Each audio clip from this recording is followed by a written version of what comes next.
It had barely been 5 minutes. I had just quietly submitted my resignation and a forensic audit trigger to the board of directors, and I was already in the back of a cab heading to O'Hare International Airport for a one-way flight to London. Meanwhile, my wife Jessica, her so-called consultant lover Bradley, and her entire arrogant family were gathered in a VIP suite at a high-end genetic counseling center. They were waiting for the results of her prenatal screening, utterly convinced they were finally securing their prestigious family legacy. They had no idea the structural integrity of their world was already gone. If you discovered the empire you built with your own hands was being secretly bled dry by the people who claim to love you, would you fight to save the building, or would you quietly step outside and let gravity do the rest?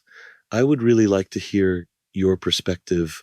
The airport lounge was aggressively quiet. Sitting there with my black coffee cooling on the glass table, I turned the small encrypted hard drive over in my hand. The cold metallic edge pressed into my thumb, a sharp physical reminder of the choice I had just made. It was the only thing I was taking with me. On that drive sat 10 years of proprietary architectural concepts. They were my private experimental notations, concepts developed entirely outside of billable hours and explicitly carved out as my personal IP in my original partnership agreement.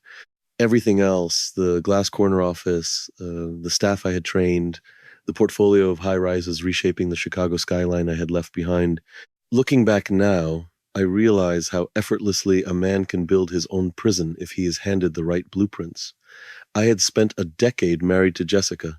Her parents, Patricia and Richard, had provided the initial seed money to launch the firm. I had treated that early capital like a sacred debt, an obligation I needed to repay with flawless execution.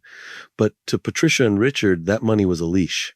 They treated my talent as a commodity they owned outright, and my ambition as a dividend they were entitled to collect. For years, I operated under a quiet delusion. I kept thinking if I just designed one more award-winning building, if I just secured one more major municipal contract, they would finally see me as an equal. I thought competence would eventually buy respect. I was wrong. They just saw a highly efficient employee who was exceptionally good at generating their wealth. I was the load-bearing wall in their perfect family image, expected to carry the weight without ever being acknowledged. It took me years to understand that loyalty to a toxic system is just self-sabotage in disguise. We stay because of the sunk cost. You pour 10 years of your life, your creative energy, and your intellectual capital into a foundation, and the idea of walking away feels like tearing down your own house. It becomes easier to tolerate the subtle, polite disrespect at Sunday dinners than to admit you built your masterpiece on someone else's land. I had been the silent investor in their version of family, paying into a subscription where I was the only one footing the bill. Leaving the company I built brick by brick wasn't a moment of cinematic triumph. It was purely exhausting. There was no surge of adrenaline or profound sense of victory. There was only the heavy, quiet grief of acknowledging how much of my life I had surrendered to people who viewed compassion as a luxury they had overdrafted for years. But the grief was necessary. It was simply the price of extraction. I had finally made peace with walking away empty-handed, choosing my autonomy over their capital. I had accepted the loss of the firm. But I still remembered the exact moment the numbers stopped making sense, the moment the ultimate betrayal left a definitive, irreversible paper trail. The betrayal did not hit me all at once. It bled into my reality line by line on those spreadsheets. 3 months prior to my departure, I was sitting in my office long after the cleaning staff had gone, reviewing the quarterly budgets for our new Chicago high-rise project. The numbers were technically balancing, but the rhythm of the ledger felt off. I went to pull the primary vendor disbursement logs to investigate a minor discrepancy, only to find my administrative credentials had been quietly revoked. When I asked Jessica about it the following morning, she did not even blink. She offered a smooth, practiced corporate smile and cited a recent administrative restructuring. She casually mentioned that her parents wanted the finance team to have tighter control over the raw data. I did not argue. Arguing gives away your position. Under the guidance of my attorney, I spent the next several weeks strictly documenting the trail to ensure the evidence met the federal threshold for whistleblower protection status. It was an incredibly tedious process. Uncovering financial fraud is rarely a dramatic moment of bypassing a firewall. It is usually a slow, exhausting assembly of boring receipts. I spent my weekends piecing together a quiet puzzle. It took a full month of late nights to trace the anomalies. $400,000 had been systematically siphoned out of our operating capital, neatly categorized as external consulting fees. The money was being routed directly into a newly formed limited liability company. A quick search of state corporate filings confirmed what my instincts already suspected. The company belonged to Bradley, Jessica's supposedly indispensable brand consultant. That is when I realized that parasites are rarely invisible. They simply convince the host that their extraction is a necessary service. If I am being honest, uncovering the financial theft was almost easier to process than what came next. Tracing the corporate credit card expenditures attached to that specific vendor account revealed a string of local luxury hotel charges on Tuesday afternoons. The dates perfectly aligned with the weekly strategy meetings Jessica claimed she was holding with Bradley. The architecture of their affair was laid out in front of me, documented in black and white. There was no shouting, no breaking glass. There was only the cold hum of the office air conditioning and the glare of my monitor. Before I breathed a word of my discovery to anyone, I quietly initiated a secure data transfer. I pulled every original unsubmitted architectural concept I had developed over the last year and migrated the files to a private, encrypted server. Less than 48 hours later, the firm's information technology department executed a mandatory system-wide password reset. I had preserved my intellectual property just in time. I had the definitive proof of her theft locked safely away.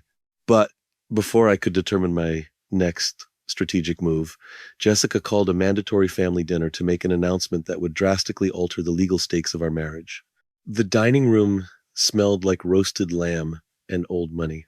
Patricia and Richard hosted dinner at their Winnetka estate on the first Sunday of every month, an obligatory ritual where attendance was the unspoken price of their continued financial patronage. We were seated around a massive mahogany table that Richard liked to remind everyone had been imported from Italy. Bradley was there too, seated comfortably near the head of the table under the guise of discussing our upcoming quarterly brand strategy. Halfway through the main course, Jessica tapped her vintage crystal champagne flute with a silver spoon. The glass was fragile, expensive, and entirely hollow, much like the announcement that immediately followed. She was pregnant. The reaction was instantaneous and deeply theatrical. Patricia wept perfectly composed tears of joy, rushing over to embrace her daughter. Richard stood up, walked to his antique credenza, and opened a bottle of $1,200 Bordeaux he had been saving for a monumental occasion. They spoke about the baby not as a child, but as a corporate acquisition. It was the continuation of their prestigious lineage, the ultimate securing of their family legacy. I sat quietly, offering the expected smile, accepting the heavy pats on the back from Richard. My role in their minds was reduced to mere biological provider. Bradley raised his glass to me from across the table, offering his congratulations with a smirk so subtle it barely registered to anyone else in the room. As the dessert was served, the conversation inevitably pivoted back to capital. It always did with them. Richard leaned back in his chair, swirling his wine, and noted that with an heir on the way, we needed to ensure the architecture firm was properly structured for the next generation. Jessica seamlessly picked up the cue. She suggested, with a toxic, sort of polite sweetness, that I should transfer 20% of my operational equity into a newly formed family trust. It was framed as standard estate planning, just a routine mechanism to protect the baby's future. If I am being honest, watching them operate was almost fascinating. They did not shout or make aggressive demands. They used the polished, insulated language of family planning to execute a hostile corporate takeover right over a plate of creme brulee. I looked at Bradley, who was casually sipping his expensive scotch, and I felt absolutely no urge to raise my voice. I felt only the chilling clarity of someone who already knows the final outcome of the equation.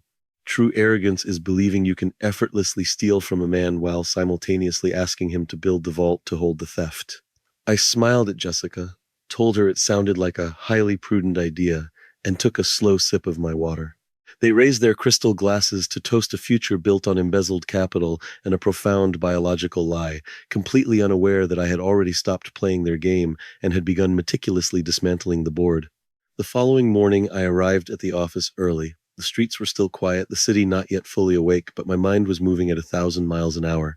I bypassed the elevators and took the stairs to the fourth floor. My firm, the one I had designed the layout for, right down to the custom lighting in the drafting room. I didn't go to my desk. I went straight to the boardroom and slipped a single sealed envelope under the door of the managing partner's office.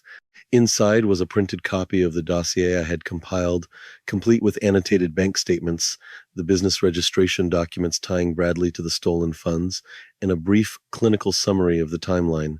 Then I went back to my office and began to pack. I didn't take much. I left the expensive suits Richard had insisted I buy to look the part hanging on the back of my door. I left the engraved pen set Patricia had given me for our 5th anniversary. I took only the things I had bought myself, a few favorite drafting tools, a framed photo of a building I had designed before I ever met Jessica, and the encrypted hard drive. My lawyer, Stephen, had been very clear during our meeting the day before. If you blow the whistle on this, Nathaniel, you are going to burn your own equity. You understand that, right? You are a partner. If the firm goes under investigation, your shares will be frozen and their value will likely plummet. I had looked at him, feeling the truth of his words settle over me like a physical weight. I know, I had said, but if I stay, I am complicit. I would rather lose the money than my license. It was a staggering financial sacrifice, the kind of trade-off that makes you question your own sanity in the middle of the night. But the friction of that choice, the painful reality of walking away from millions of dollars in potential equity was the only way to buy my legal immunity. Sometimes the only way to win a rigged game is to willingly take your own pieces off the board. I zipped my single suitcase closed just as the morning staff began to arrive. I didn't say goodbye to anyone. I didn't leave a dramatic note. I just walked out the door, rode the elevator down to the lobby, and hailed a cab. As the taxi pulled away, merging onto the expressway, I checked my phone one last time. It was 8:45 in the morning. The email I had scheduled the night before, a digital copy of the dossier sent to every member of the External Oversight Board and flagged for federal regulators, was set to deploy in exactly 15 minutes. My phone vibrated. A text from Jessica: "We are at the clinic. They are running behind. Bradley brought coffee. See you tonight." I stared at the screen, reading the words twice. The sheer breathtaking arrogance of it. She was sitting in a medical waiting room with her lover, casually texting her husband, utterly convinced of her own untouchability. I didn't reply. I turned off my phone, leaned my head against the cool window of the cab, and watched the Chicago skyline recede in the rearview mirror. As the plane taxied toward the runway, I knew the email had just landed in their inboxes right at the exact moment Jessica was being called into the examination room. The Genetic Counseling Center was located in a high-end medical building in the Gold Coast neighborhood. The waiting room looked more like a luxury spa than a clinic, all muted tones, plush seating, and ambient lighting. It was designed to make people feel secure, to assure them that their money could buy certainty. When the clinical counselor, a woman with a gentle but measured demeanor, called Jessica and Bradley into her office, she did not invite Patricia and Richard. In her breathtaking arrogance, Jessica had already signed a HIPAA waiver naming Bradley as her primary spouse and partner on the intake forms, intending to share the triumph of the heir with him while excluding me from the medical records entirely. The absence of an audience was the first fracture in the illusion.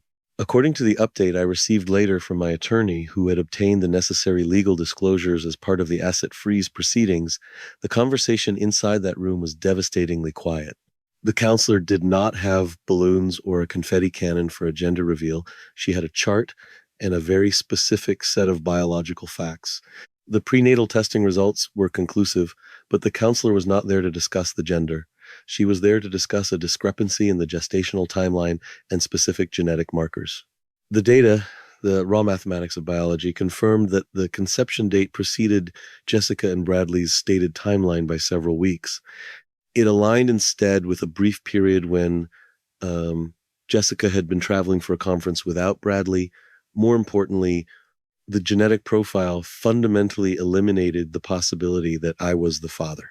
There were no security guards summoned, no dramatic public shouting matches. Reality does not require an audience to be absolute. The sterile, quiet delivery of a medical fact simply shattered the room. Bradley, I was told, physically stepped backward. The leverage he thought he held, the golden heir that would secure his permanent access to the family's wealth, evaporated in the span of a few sentences. For Jessica, the realization was likely suffocating.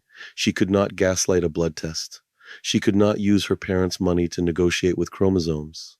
The carefully constructed narrative she had built that she was securing the family legacy while managing her difficult husband collapsed under the weight of undeniable biological proof. But the true disaster wasn't the broken illusion of the heir. It was the frantic phone call Jessica received from her chief financial officer the moment she stepped into the parking lot. The fallout did not arrive with sirens or handcuffs.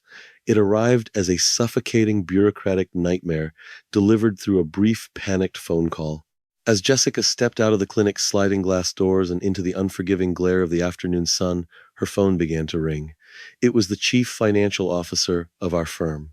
The board of directors, having been privately briefed by my attorney 48 hours prior, moved with lethal precision the moment my official resignation triggered the formal audit.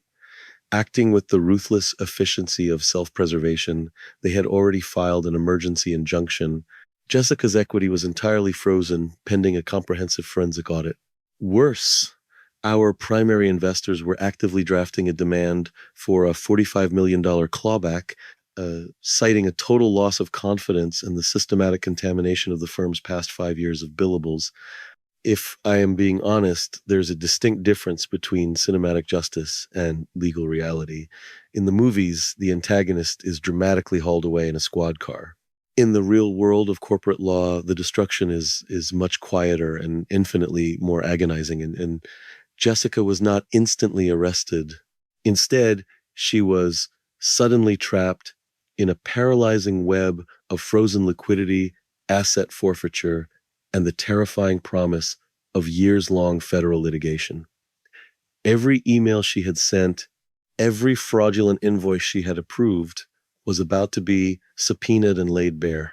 Looking back now, I realize that entitled individuals frequently mistake the capital they inherited for the competence required to sustain it. They build a house of cards and convince themselves they are master architects simply because they hold the deed to the property. They never understand structural dependency. But when you finally step away and remove the competence that was holding the roof up, you do not have to lift a finger to destroy them. Gravity simply takes over. Standing on the hot pavement of the parking lot, surrounded by the wreckage of her genetic screening and the sudden collapse of her professional shield, Jessica turned to the only person she had left. She looked to Bradley, her charming consultant, expecting him to offer a solution or at least a shoulder. But Bradley was not a partner, he was an opportunist. When he heard the phrases forensic audit and frozen assets, he understood immediately that his consulting company was implicated in federal wire fraud. The revenue stream had abruptly halted and the liability was entirely his. He did not offer comfort or grand declarations of devotion. He simply muttered a brief, hollow excuse, got into his sedan, and drove away. It is a reliable law of nature. Parasites are always the first to abandon the host the moment the supply runs dry. Jessica was left standing completely alone on the asphalt. She had no husband to manage her responsibilities, no lover to validate her ego, no access to her family's money, and no scapegoat to blame for her own fraudulent choices. The empire her family thought they owned was finally forced to stand on its own merits, and without its architect, it immediately began to crumble. 6 months later, the London rain washed everything clean. I was sitting in a leased 400-square-foot studio working as a high-level design consultant for a local firm while fast-tracking my UK reciprocity certification. It was a fraction of the size of my old corner suite in Chicago, and the drafting table wobbled slightly if I leaned too heavily on the left side, but the blueprints rolled out in front of me were entirely my own. There were no arrogant in-laws hovering over my shoulder, no forced integrations of bloated budgets to accommodate phantom consulting fees. There was only the quiet scrape of graphite on paper and the steady rhythm of rain against the glass. My laptop chimed with a single notification. It was an email from Stephen, my attorney back in the States. The subject line was brief, strictly adhering to standard legal formatting. I opened it, quietly scanning the paragraphs of dense litigation updates. The forensic audit had officially concluded. The primary investors had successfully executed their $45 million clawback, triggering a total liquidity collapse and functionally bankrupting the firm in the process. Jessica was officially indicted on multiple federal wire fraud charges. Bradley, ever the opportunist, was cooperating with the authorities in exchange for a reduced sentence, predictably testifying against her to save his own skin. Patricia and Richard had spent millions trying to shield their daughter from federal prison, severely draining their estate and permanently incinerating their social standing in Chicago. They were financially and reputationally ruined. I read the email twice. I waited for a surge of vindication, a hit of adrenaline, or even a flicker of pity. But if I am being honest, I felt absolutely nothing. There was no urge to gloat. There was only a profound, hollow silence that quickly filled with peace. I did not reply to Stephen. I simply dragged the email to the trash folder, closed the application, and picked up my pencil. Looking back now, I realize that the most dangerous lie we tell ourselves is that endurance is the same thing as strength. For 10 years, I believed that if I just carried enough weight, if I just built a structurally flawless life for them, I would eventually earn my place at the table. I mistook their reliance on my competence for respect. But I understand now that entitled individuals frequently mistake the capital they inherited for the talent required to sustain it. Patricia and Richard operated under the delusion that providing the initial funding made them the actual architects of our success. They confused their money with my capability. When you walk away from a highly toxic environment, the hardest part is never leaving the people. The hardest part is mourning the immense time and energy you invested into a foundation that was never meant to hold you.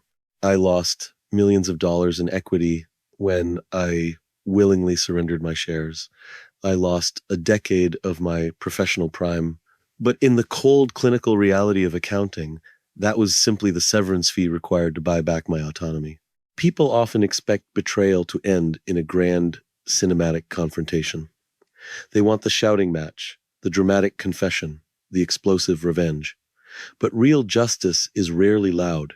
It is methodical. It is recognizing a terrible investment and ruthlessly liquidating your emotional portfolio. I did not destroy Jessica or her family.